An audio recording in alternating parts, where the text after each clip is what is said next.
When can I exercise after top surgery is probably one of the most common questions that I get from clients. And the answer is a little bit more complicated than most people expect. I'll try not to give you a politician's answer because some surgeons say 6 weeks, some say 3 months, and some don't give any guidance at all. All I got from my surgeon was if it hurts, don't do it. And that's because surgeons are incredibly skilled at surgery, but they're not always trained in helping you return to real life movement and exercise. And I know this personally because after my top surgery, I accidentally stretched my scars because I didn't understand how to go back. I was doing things that weren't hurting, but they were too soon and too heavy for that part of my body that was still healing. So in this video, I'm going to walk you through a realistic exercise timeline from surgery to about 16 weeks post-op based on surgical guidelines, physiotherapy principles, and what I've learned working as a personal trainer with trans and gender diverse clients. And if you want a full recovery program and exercise progressions, as well as nutrition advice, supplementation, and mental health aspects of healing after top surgery, you can find those inside my course, Heal and Thrive Recovery After Top Surgery. Now, before we jump in, there are two important things. First, always follow your surgeon's instructions. Everyone heals differently. And secondly, this timeline assumes normal healing with no complications. Surgery, top surgery in general, is a major surgery, and your body needs time to rebuild tissue, blood supply, and scar strength. So pushing too early can lead to things like swelling, fluid buildup, or stretched scars. So the goal here is not rushing back to exercise. The goal is healing well so that your results last for a lifetime. Recovery isn't just one moment where you suddenly go back to normal exercise. It's more like layers of progress over time. You have your circulation and healing, restoring basic movements and daily functions like being able to lift your hands overhead to put on a t-shirt, things like that, or even just picking up a full kettle to make yourself a cup of tea. So let's go through the timeline step by step. Basically, your first phase from when you wake up from surgery to the first week or so, it's really just about healing and taking care of your body and making sure that you're getting adequate rest. So you want to be able to, you want to go and walk short distances. You want to avoid lifting anything more than 5 pounds in each hand, anything more than about 2 kilograms in each hand. You want to keep your movement, your arm movement, limited to below the shoulder. So if you have your hands out to your side, there's 90 degrees here, 90 degrees as well under this angle. You want it to be smaller than that because your incisions and your internal tissues are still extremely fragile. Your body's focusing on stopping the bleeding, closing incisions, and forming early scar tissue. Like I said, short walks, deep breathing exercises, gentle lower body movement if you just want to keep, your mobility going and reduce stiffness and things like that. So you can even, with your upper body, do things that people rarely think of, like just shoulder circles. Something like that can make such a huge difference in your upper back feeling stiff. You want to go forwards and back. You can do some neck exercises, your yes and no's, up and down, side neck stretches, all those things like that will help keep you mobile and not feeling too stiff and tight. In the first 3 weeks, you don't want to be doing anything that will get your heart rate up. You want to be keeping that low in the first sort of three to 4 weeks post-op. But as you gain more strength and energy within that first 1 to 3 week time period, you're maybe going to be lengthening the amount of time that you spend out on your walks. You might want to introduce some more difficult lower body exercises like glute bridges or squats. For this exercise, begin with your legs slightly wider than hip width apart. Your toes can be turned 5 to 10 degrees apart. Take a deep breath in as you slowly lower your body down and exhale as you push up again. Ensure when you're going down that your hips are in line with your knees or slightly lower so that your thighs are at least parallel to the ground.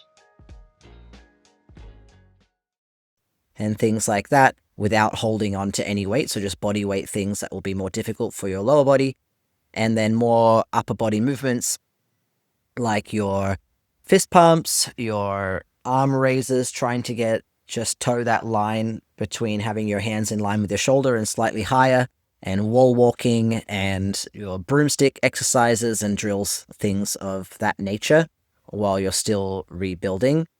And you might want to maybe do some stationary biking or banded work. So having the band in front of you and doing scapular tractions, doing some external rotation, things like that with your resistance bands. When we sort of get to the 4 to 6 week range, you will be feeling potentially like you want to try some harder things. So at that point, I would say, depending on how you're healing and what things are feeling like, I would try and hold maybe at the 6 week mark, less than the 4. Try and hold a plank, for example, and see how that feels to have some weight bearing on your hands, still without them overhead head, just having your hand in line with your shoulder in the top of a push-up position, something like that. When you get to the 6 to 8 week mark, this is when a lot of people return to normal activities. If you have a physical job, you might be going back to that job depending on how intense it is, but it doesn't really mean jumping straight back into heavy lifting. So you can think of this phase as exercising again, but carefully. You might want to start light gym workouts, light dumbbells, moderate cardio, but your chest training and overhead training is still a little bit limited. And then once you get to the 8 to 12 week mark, you're gradually rebuilding strength. You can do upper body movements. You can do controlled pushing movements like a bench press with barbells or dumbbells or cables, things like that. I would still ensure that you were really concentrating on your form and not just the concentric phase, but the eccentric when you're bringing the weight towards you, making sure you're doing that in a nice controlled manner and doing it with 50% of what you usually do it when you were training before top surgery. And you're wanting to get your body used to that weight again and get your skin used to being under that weight again, and then slowly build up from there. Most surgeons generally recommend avoiding heavy chest loading until around 3 months post-op, which is the 12-week mark, because scar tissue continues strengthening for months and months, and it sort of doesn't reach its final form until a year or two after you've had surgery.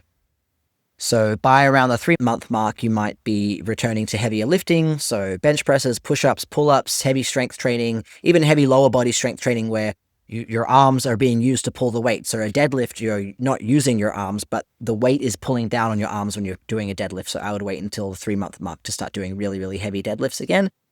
And this is sort of where I made a mistake in my own surgery. I didn't really understand how scar tension worked, and then I stretched my scars maybe, I feel like it was somewhere between the 6 to 12 week mark when I lifted it a little bit too heavy too soon, because I was feeling great. I felt amazing. I was over the moon, but my body wasn't yet ready for that. My experience of doing that is why I created this top surgery program, and there's a huge gap between what surgeons cover and what real life recovery actually looks like. There's something that I have been calling the rehab gap. I'm assuming other people have spoken about this for a myriad of other conditions and surgeries and procedures that people have had. But yeah, there's this strange sort of rehab gap that needs to be bridged between physiotherapists and personal trainers, or surgeons and physios and surgeons and trainers, that I want to be the bridge for. If you do want a step-by-step exercise program for recovery, including mobility routines and scar-friendly strength progressions and guidance for returning to the gym and everything basically A to Z, I'm the good Amazon, the not evil Amazon. I am the A to Z for post-op and transmasculine top surgery recovery. And a lot of these things sort of go hand in hand. I've had a client who had a double mastectomy from breast cancer do the program as well after her surgery for her cancer. And she really enjoyed it and she thought that it was good for her. So I'll probably develop something like that later on. But this can be used in a lot of different scenarios. And I'm excited for more people to get to experience it. So you can check that out in the link in the description. If this video helps you understand recovery after top surgery, give it a like and subscribe. Leave a comment if you have any other specific questions. And if you're planning surgery soon or recovering now, let me know in the comments where you are at in your timeline and if these exercises have helped you at all. So thank you again so much for listening. I am Dibs from Dibs Fitness. Happy training.